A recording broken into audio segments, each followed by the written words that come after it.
ॐ शान्ताकारं भुजगशयनं पद्मनाभं सुरेशं विश्वाधारं गगनसदृशं मेघवर्णं शुभांगं लक्ष्मीकान्तं कमलनयनं योगिभिर्ध्यानगम्यं वन्दे विष्णुं भवभयहरं सर्वलोकैकनाथम। सम्पूर्ण दर्शक तथा श्रोता महानुभावहरू नमस्कार। हामी वैशाख मास महात्म्य रूपी पावन कथाको श्रवण गरिराखेका छौँ। आजको दिनमा हामी 22औं अध्यायको कथालाई श्रवण गर्न गइराखेका छौँ। अत्यन्त भक्तिपूर्वक श्रवण गर्नुहोला। अथ द्वाविंशोऽध्यायः। तत्पश्चादि सम्पूर्ण प्रसङ्गहरूको श्रवण गरिसकेपछि मैथिल राजाले फेरि भने, वैशाख नाम भएको यस मासमा कुन कुन तिथिहरू पुण्यदायक र पवित्र छन् तथा ती तिथिहरूमा विशेष गरेर कुन कुन दानहरूको प्रशंसा गरिएको छ। लोकमा ककसद्वारा ती तिथिहरू प्रख्यात भए यो सबै कुरा विस्तारपूर्वक भन्नुहोस्। तब श्रोतदेवजीले भन्नुभयो, मेष राशिमा सूर्य हुँदा वैशाख मासका शुक्ल र कृष्ण दुवैका मिलाएर 30वटै तिथिहरू पवित्र मानिन्छन्। एक तिथिहरूमा गरेको पुण्य करोडौँ करोड गुणा ज्यादा हुन्छ। सबै वस्तु या सबै प्रकारको दान गर्दा जो पुण्य हुन्छ, समस्त तीर्थहरूमा जाँदा जो फल मिल्दछ, त्यो सम्पूर्ण फलको समान फल वैशाख मासमा एक तिथिहरूमा जलमा डुबुल्की लगाउनाले यानकी स्नान गर्नाले मिल्दछ। वैशाख मासमा गरिएको स्नान, दान, तप, होम, देवताहरूको पूजा आदि राम्रा कर्महरू साथै भगवानको कथाको श्रवण गर्नु आदि यी समस्त कर्महरू तत्काल मुक्तिलाई दिनेवाला हुन्छन्। जो व्यक्ति रोगले दुखी छ, जो दरिद्रताले पीडित छ, त्यस्तो मनुष्य पनि वैशाख मासको पवित्र कथालाई सुनेर कृतकृत्य हुन्छ। जसले स्नान नगरिकन दान नगरिकनै वैशाख मासका शुभ तिथिहरूलाई बितायो, त्यो कृतज्ञ पितृहरूलाई पनि घात गर्ने भएको, त्यसै गरी आफैलाई पनि घात गर्नेवाला हो भनेर सम्झनु पर्दछ। जलाशयहरू आफ्ना अधीनमा छन् यानकि स्वतन्त्र छन्। यो शरीर पनि आफ्नै अधीनमा छ अर्थात् स्वतन्त्र छ। त्यसैले मन लगाएर धन आदि समस्त गुणहरूले माधव भगवानको स्वरूप वैशाख मासको सेवन यानकि सेवा गर्नु पर्दछ। साधु पुरुषहरू, दयालु पुरुषहरू कसले वैशाख मासको सेवन गर्दैनन्, अर्थात् साधु दयालु व्यक्तिहरू सबैले वैशाख मासमा पूजा आराधना, भगवानको भक्ति कीर्तन आदि अवश्य पनि गर्दछन्। दरिद्रहरू, धनाढ्यहरू, त्यसै गरी अपाङ्गहरू, अन्धाहरू तथा नपुंसकहरू, विधवाहरू, सामान्य नरनारीहरू, कुमार, युवा, वृद्धहरू, अरू रोगले गर्दा आत्तिएकाहरू, हे राजन, वैशाख मासमा गर्न भनिएका धर्म अतीव सुखपूर्वक गर्न सकिने छन्। जस्ता पनि व्यक्तिहरूमाथि कहिए ती सबैले गर्न सक्दछन्। यो वैशाख मासलाई पाएर यी पवित्र धर्महरूलाई गर्नुपर्दछ। यस्तो उत्तम कल्याणकारी मासलाई पाएर पनि जो यी धर्महरूलाई गर्ने यत्न गर्दैन भने त्यो भन्दा अर्को नीचको होला, अर्थात् त्यो साक्षात् पशुरूप नै हो। जो अधम व्यक्ति अति सुलभ वैशाख मासका धर्महरूलाई गर्दैनन्, अरूको सेवा गर्दैनन्, स्नान गर्दैनन्, त्यसैका लागि निरन्तर नरक लोकहरू तयार छन्। यसमा संशय छैन। हे नृपोत्तम, म दहीबाट निकालिएको सार वस्तु जस्तै, घिउ जस्तै वैशाख मासमा रहेको सबै प्रकारको पापलाई नाश गर्ने त्यो तिथिको बारेमा राम्ररी भन्दछु। सूर्य मेष राशिमा रहँदा महान पुण्यशाली चैत्र मासमा पापलाई नाश गर्ने पितृहरू देवता भएको अमावस्या तिथि करोडौँ यज्ञको फललाई दिनेवाला छ। यस अमावस्याको बारेमा जति बेला सावर्णी मनुले पृथ्वीमा शासन गरिरहेका थिए, त्यो समयमा नरकवासी पितृहरूलाई उद्देश्य गरेर भनिएको धेरै पुरानो पितृहरू सम्बन्धी एउटा कथा सुनिन्छ। 30औं कलियुगको अन्तमा सबै प्रकारका धर्महरूले रहित आनर्त नामक देशमा धर्म वर्ण नाम गरेका कुनै प्रख्यात ब्राह्मण थिए। ती मुनिले त्यो घोर कलियुगमा पापमा लागेका भएका मनुष्यहरूलाई देखेर वर्णाश्रम धर्महरूले रहित भएको त्यसै कलियुगको प्रथम पाउमा ती कुनै समयमा पुष्कर क्षेत्रमा मौन धारण गरेर यज्ञ विशेष गरिरहेका महात्मा मुनिहरूका नजिकमा जाँदा भए। त्यहाँ ऋषिहरूले शास्त्रमा भनिएका पुण्य कथाहरू भनिरहेका थिए। त्यहाँ व्रत धारण गरेर बसेका कतिपय मुनिहरूले कलियुगको प्रशंसा गरिरहेका थिए। हे राजन, सत्ययुगमा भगवान माधवलाई सन्तुष्ट पार्ने एक संवत्सर जुन एक वर्षमा जो पुण्य हुन्थ्यो त्यो पुण्य त्रेता युगमा 1 महिनामै सिद्ध हुन्थ्यो। त्यो पुण्य द्वापर युगमा एकै पक्षमा सिद्ध हुन्थ्यो। त्यो भन्दा पनि 10 गुणा ज्यादा पुण्य कलियुगमा भगवान विष्णुको स्मरण गर्नाले मात्र हुन्छ। कलियुगमा गरिएको अति थोरै पुण्य पनि करोडौँ गुणा ज्यादा फल दिनेवाला हुन्छ। दया र पुण्यले रहित दान तथा धर्मले शून्य कलियुगमा जो मनुष्य प्राणीहरूप्रति दया र दान गर्दैन तर हरि भन्ने यो नामको एकपल्ट मात्र उच्चारण गर्दछ भने पनि जसरी अनिकाल परेको समयमा अन्नदान गर्ने माथिका स्वर्ग वैकुण्ठ आदि उत्तम लोकहरूमा जान्छ त्यसरी नै त्यो भगवान नाम उच्चारणकर्ता पनि माथिका उत्तम लोकहरूमा जान्छ। यही कथा प्रसङ्ग चलिरहेको अवसरमा त्यहाँ महामुनि नारदजी आएर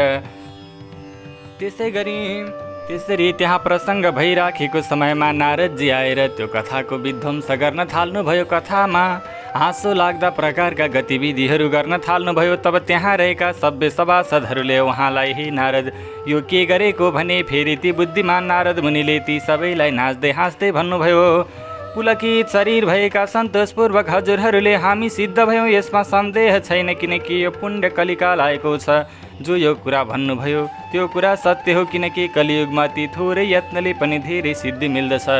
यसमा कुनै सन्देह छैन, किनकि सबै दुःखलाई नाश गर्ने भएका केशव भगवान स्मरण गर्नाले मात्र पनि प्रसन्न हुनुहुन्छ। तैपनि हे पुत्रहरू हो, तिमीहरूलाई म सदैव भन्दछु, तिमीहरूले सदैव आफ्ना अङ्गहरूलाई र जिब्रोलाई विशेष गरेर आफ्ना जुन कामका अङ्गहरू रहेका छन् ती अङ्गहरूलाई र जिब्रोलाई बसमा राख्नु। यी दुवै कुरा अवश्य नै कठिन हुनेछन्, तर जसका यी दुवै बसमा रहन्छन् त्यो निश्चय नै भगवान जनार्दनको समान हुन्छ। त्यसैले यो कलियुगको आगमन भइसकेपछि हजुरहरूले यहाँ एकै ठाउँमा बस्नु ठिक हुने छैन।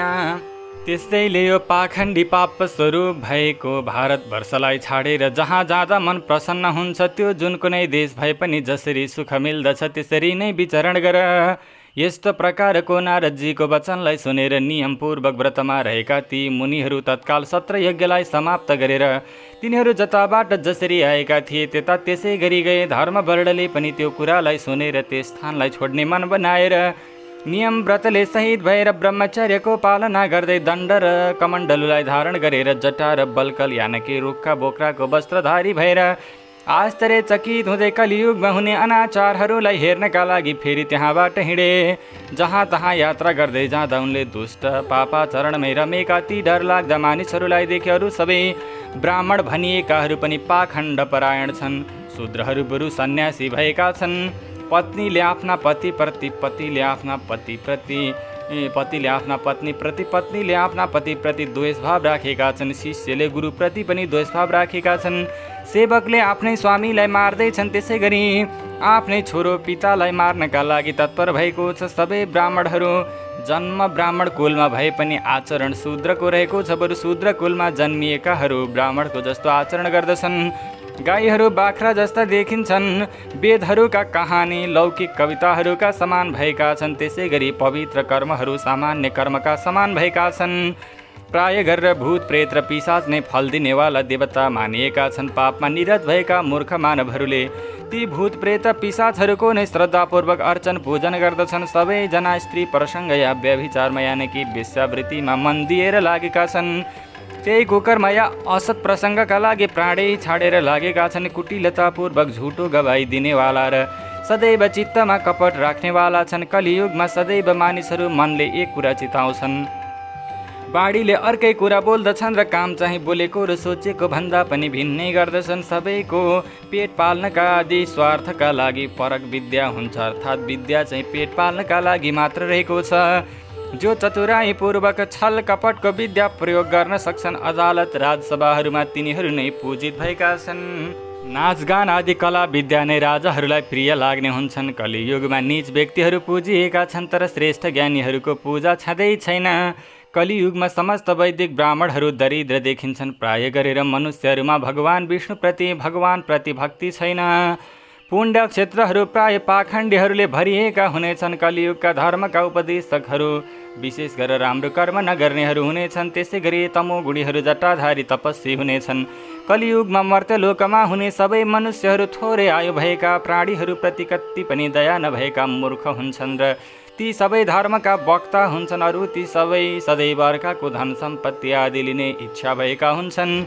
सुजन सत्पुरुषहरू भएका ठाउँमा कहिल्यै जाँदैनन्, व्यर्थैमा अरूको निन्दा गर्नेवाला हुन्छन्। अरू स्वामी घर गएपछि सबै सेवकहरू ईर्ष्या, द्वेष आदि दोषको वर्णनमै निरत रहन्छन्। कलियुगमा दाजुभाइहरू दिदीबहिनीसँग गमन गर्ने हुन्छन्, पिता छोरीसँग गमन गर्ने हुन्छन्, यस्ता प्रकारका पापीहरू रहन्छन्।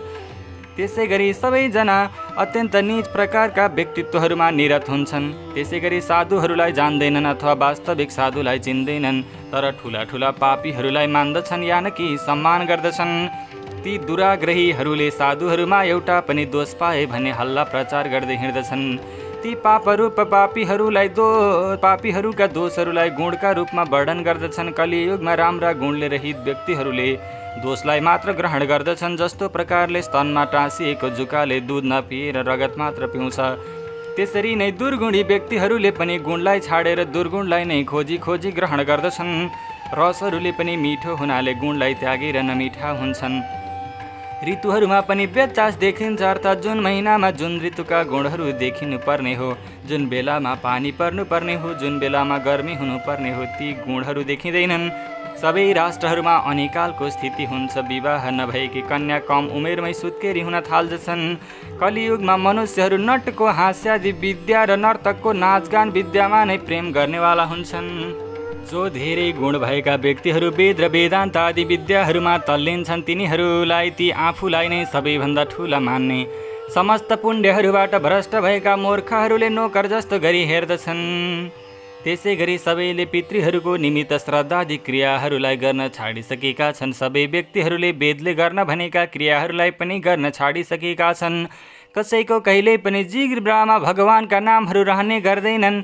सबैजना श्रृङ्गार रसमा मुक्त भए झैँ डुबेका छन्। अरू त्यसै श्रृङ्गार रसका गीतहरू निरन्तर गाइरहन्छन्। आश्चर्य छ कि कलियुगी जनहरूमा कहीँ कुनै अवस्थामा पनि न भगवानको सेवा हुँदै गरेको देखिन्थ्यो, न त कतै शास्त्र चर्चा गरेको नै सुनिन्थ्यो, न कतै योगाभ्यास हुँदै गरेको देखिन्थ्यो, न त अलिकति मात्र पनि विचार मनन चिन्तन गर्दै गरेकै देखिन्थ्यो, न कतै तीर्थयात्रा हुँदै गरेको देखिन्थ्यो, न त दान आदि धर्महरू हुँदै गरेको देखिन्थ्यो।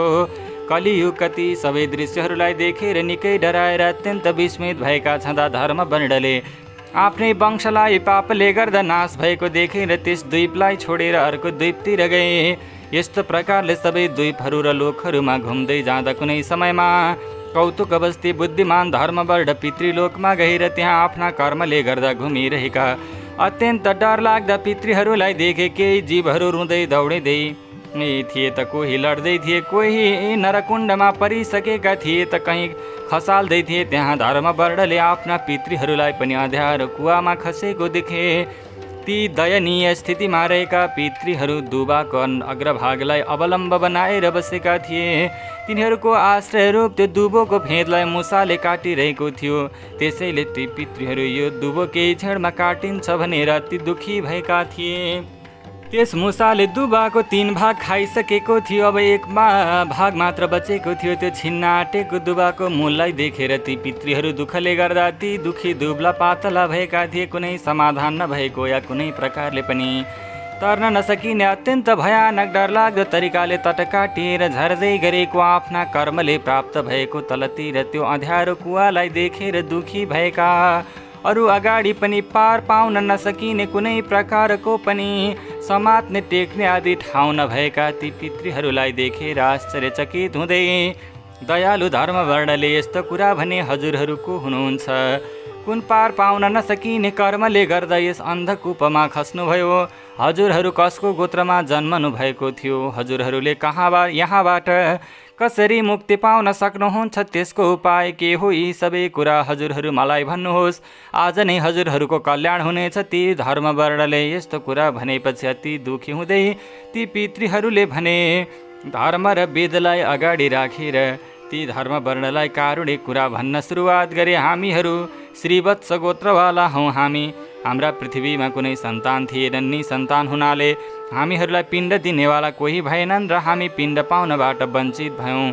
त्यसै गरी हामीलाई राम्रो प्रकारले अरूले पनि कर्म गरिदिएनन्। त्यसैले गर्दा हामीहरू यसरी यहाँ दुःख पाइरहेका छौँ। कलियुगमा पापले गर्दा हामीहरूको वंश पनि निसन्तान भयो, पापले नष्ट भइसकेको हाम्रो वंशमा कोही पनि हामीलाई पिण्डदान दिनेवाला भएनन्।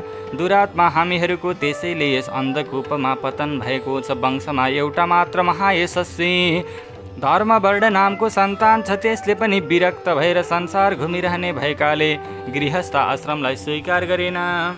त्यही सन्तानले गर्दा नै हामी दुबाको डाँठमा घुमिरहेका छौँ। त्यो दुबो पनि नझागिएकाले त्यसको मूललाई प्रतिदिन मुसोले खाइरहेको छ। कुलमा एउटै मात्र सन्तान बचेको हुनाले यो दुबाको जरो केही बाँकी छ। हे सौम्य, त्यो पनि मुसाले खाँदैछ। हेर हे तात, त्यस सन्तानको आयु पनि सकिएपछि यो शेष रहेको दुबाको फेदलाई पनि मुसाले खानेछ। त्यसपछि यो पार गर्न नसकिने अँध्यारो कुवारूपी नरकमा हामी खस्नेछौँ। त्यसैले तिमी पृथ्वीमा गएर दयाका पात्र भएका हामीहरूका वाक्यद्वारा गृहस्थ आश्रमदेखि विमुख भएको मुनि त्यस धर्मवर्णलाई सम्झाइदेऊ। माथि निक्लिन नसकिने अँध्यारो कुवा भएको नरकमा खसेका दुबाको अवलम्ब लिएर रहेका डरले आत्तिएका तिम्रा पितृहरूलाई मैले देखेँ भन। हे मुनि, त्यो दुबो वंश रूप हो, त्यसको मूल नै सन्तान रूप हो। काल नाम भएको यो मुसो त्यो दुबोको फेदलाई प्रतिदिन खाइरहेको छ। क्रमैले वंशको नाश भइरहेको छ। केवल तिमी एक मात्र बचेका छौ हे मुनि। त्यसैले दुबाका फेदको 3 भाग नष्ट भइसकेको छ। जो तिमी पृथ्वीमै रहेको हुनाले यहाँ यस दुबाको 1 भाग अवशेष रहेको छ। त्यो पनि तिम्रो आयु क्षय भए अनुसार मुसाले के खाइरहेको छ। तिम्रो पनि आयु समाप्त भएपछि, सबै सन्तानको नाश भएपछि यो अन्धतामिश्र नामक नरकको कुवामा तिम्रो पनि पतन हुनेछ र हाम्रो पनि पतन हुनेछ। यसै कारणले तिमीले गृहस्थ आश्रममा रहेर सन्तानको अभिवृद्धि गर। त्यसले हाम्रो र तिम्रो पनि ऊर्ध्वगति हुनेछ। यसमा कुनै पनि प्रकारको संशय छैन। धेरै पुत्रहरूको कामना गर्नुपर्दछ। तीमध्ये एउटा कुनै पनि गयो भने वा कुनै एउटाले अश्वमेधद्वारा भगवानको यजन गर्यो भने पनि अथवा निलो साँडे छोड्यो भने पनि, यदि जुन कुनै एउटाले पनि वैशाख, माघ अथवा कार्तिकमा हामीलाई उद्देश्य गरेर स्नान श्राद्ध दान गर्दछ भने त्यसले हाम्रो नरकबाट उद्धार हुनेछ र ऊर्ध्वगति पनि हुनेछ। अथवा एउटा पनि भगवानको भक्त भयो भने, एउटा पनि एकादशीको व्रत गर्नेवाला भयो भने, एउटाले पनि भगवान विष्णुको पापलाई नाश गर्ने भएको कथा सुन्यो भने त्यसका बितेका 100 कुलले र पछि हुने 100 कुलले पापले राम्रैसँग ढाकिएकै भए पनि नरकलाई देख्ने छैनन्। दया र धर्मले रहित अरू धेरै पुत्र जन्मेर के काम? जो कुलमा जन्मेर पनि भगवान विष्णुको कहिल्यै अर्चन पूजन गर्दैनन्, भगवानहरूमा भक्ति प्रेम गर्दैनन्, पुत्र नभएकाहरूका लागि, पुत्री नभएकाहरूका लागि कुनै लोक छैन भन्ने यो कुरा त सबै व्यक्तित्वहरूले भन्दछन्। पुत्रहरू धेरै प्रकारका छन्। आफ्नै कोखबाट सन्तान नभए पनि पुत्रहरू बनाउने विभिन्न प्रकारका आधारहरू छन्। तसर्थ हरेक जनहरूले अवश्य पनि पुत्र अर्थात् पुत्री सन्तानको अवश्य पनि प्रबन्ध गर्नु, त्यसमा पनि दयाले युक्त त्यस्तो सन्तान हुन दुर्लभ छ। यस्ता प्रकारका यी साँचा कुराहरूले उनलाई सम्झाएर विरक्त र ब्रह्मचारी भएका तिमीले गृहस्थाश्रममा प्रवेश गर्ने मती गर भन्ने पितृहरूको यस्तो वचन सुनेर आश्चर्यचकित हुँदै धर्मवर्णले थरथर कामदै रुँदै हात जोडेर प्रणाम गर्दै भने, हजुरहरूको वंशमा उत्पन्न भएको दुराग्रह गर्नेवाला धर्मवर्ण नाम भएको म नै हुँ। कलियुगमा कसैको पनि जिब्रो र त्यसै गरी कामको अङ्ग आफ्नो बसमा रहने छैन भन्ने पुष्करको सत्र यज्ञमा नारदजीको यस्तो वचन सुनेर म र भूलोकमा पापमै रमेर रहेका ती व्यक्तिहरूलाई देखेर म सशङ्कित भएँ र दुर्जनहरूको सङ्गतबाट डराएको म एक द्वीपबाट अर्को द्वीप जाँदै घुम्दै बस्दै गरेको छु। हे मेरा जनकहरू हो, यस कलियुगमा 3 पाउ बितिसकेका छन्। अहिले अन्तिम पाउ चल्दैछ र त्यसको पनि यो 3.5 भाग समाप्त भइसकेको छ। अझसम्म पनि मैले हजुरहरूको दुःखलाई जान्न सकिनँ। मेरो जन्म व्यर्थ नै गयो। म जुन कुलमा उत्पन्न भएँ त्यस कुलका पितृहरूको ऋण अहिलेसम्म चुकाइन। जो जन्मिएर भगवानलाई, पितृहरूलाई, देवताहरूलाई र ऋषिहरूलाई पुज्दैन त्यो अन्नको बैरी भूमिको भारले जन्मिएर मात्र के लाभ? मलाई आज्ञा दिनुहोस्, म हजुरहरूको आज्ञालाई पुरा गर्दछु। त्यहाँ संसारमा रहँदा पनि जसरी कलियुगको बाधा हुँदैन त्यस्तो आशीर्वाद पनि दिनुहोस्। अब हजुरहरूको पुत्र मैले भूतलमा गर्नुपर्ने कर्तव्य कर्महरूलाई गर्नेछु। त्यो आफ्नो वंशमा उत्पन्न भएको बुद्धिमान धर्मवर्णले यस्तो भनिएका पितृहरू केही मनबाट आश्वस्त भएर हे महीपति यस्तो भन्न थाले, हे पुत्र, तिमी तिम्रा महात्मा पितृहरूको यो दशालाई हेर। सन्तानहरू नहुनाले यस नरकुण्डमा खसेका, दुबाको मात्र सहाराले बचेका यी पितृहरूलाई हेरेर तिमी गृहस्थ आश्रममा प्रवेश गरेर सन्तान जन्माएर सन्ततिद्वारा हाम्रो राम्ररी उद्धार गर। जो भगवानको कथामा आसक्त छन्, जो निरन्तर भगवानलाई सम्झन्छन्, जो सदैव राम्रा आचरणमा निरत छन्, तिनीहरूलाई कहिले पनि कलियुगले बाधा गर्दैन। हे अरूलाई सम्मान दिने पुत्र, जसको घरमा शालिग्राम शिला रहन्छ अथवा जसको घरमा महाभारतको पुस्तक रहन्छ, त्यसलाई कलियुगले बाधा गर्दैन। जसको पेटमा भगवानलाई निवेदन गरिएको यानकि पहिला भगवानलाई चढाएर खाएको प्रसाद रहन्छ, जसको कानमा तुलसी पत्र रहन्छ, तिनीहरूलाई कलियुगले बाधा गर्दैन। जसको हातमा तुलसीको माला रहन्छ, जसको हातमा पवित्र रहन्छ, जसको जिब्रामा भगवानको नाम रहन्छ, त्यसलाई कलियुगले बाधा गर्दैन। जो वैशाखको धर्ममा निरत छ, जो माघमा सफरी स्नान गर्दछ, अरू जो कार्तिक मासमा दीपको दान गर्दछ, त्यसलाई कलियुगले बाधा गर्दैन। जो प्रतिदिन पापलाई नाश गर्ने, मोक्षलाई दिने दिव्य महात्मा भगवानको कथालाई सुन्दछ, त्यसलाई कलियुगले बाधा गर्दैन। जसको घरमा बलि वैश्वदेव हुन्छ, जसको घरमा कल्याणकारिणी तुलसी छन्, जसको घरको आँगनमा कल्याणकारी गाई रहन्छन्, त्यसलाई कलियुगले कहिल्यै बाधा गर्दैन।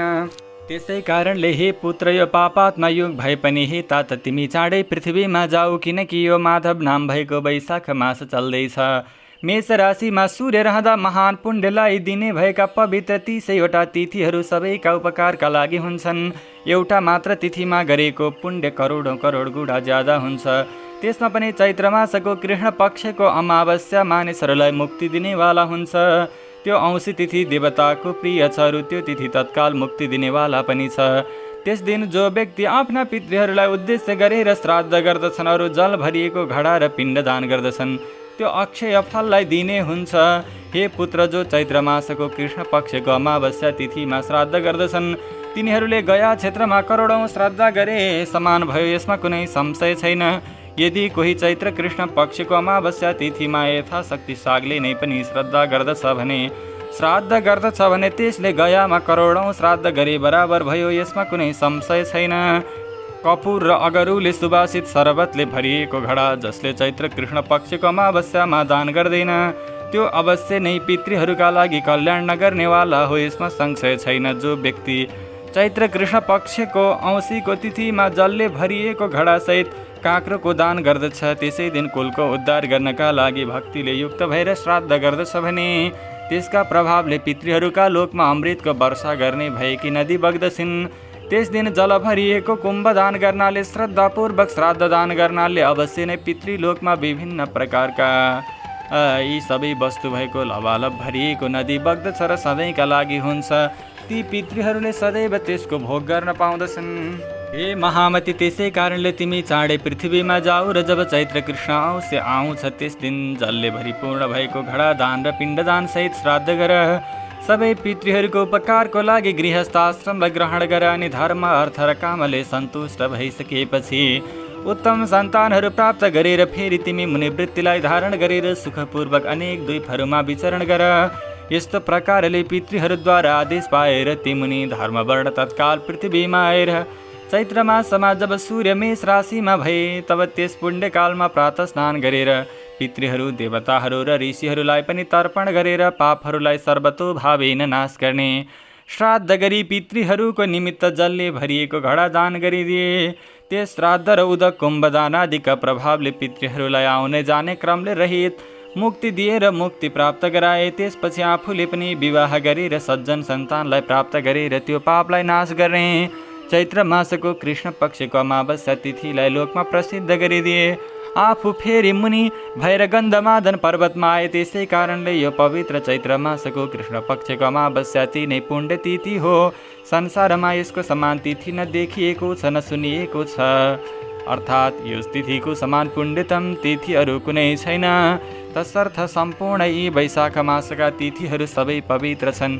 यी सबै पवित्र तिथिहरूको सबैले सेवा गर्नु, भगवानको भक्ति आराधना गर्नु, यस लोकमा कल्याण हुनेछ, परलोकमा पनि कल्याण हुनेछ। त्यस्तै गरी आफूहरूको पनि कल्याण हुनेछ, पितृगणहरूको पनि कल्याण हुनेछ।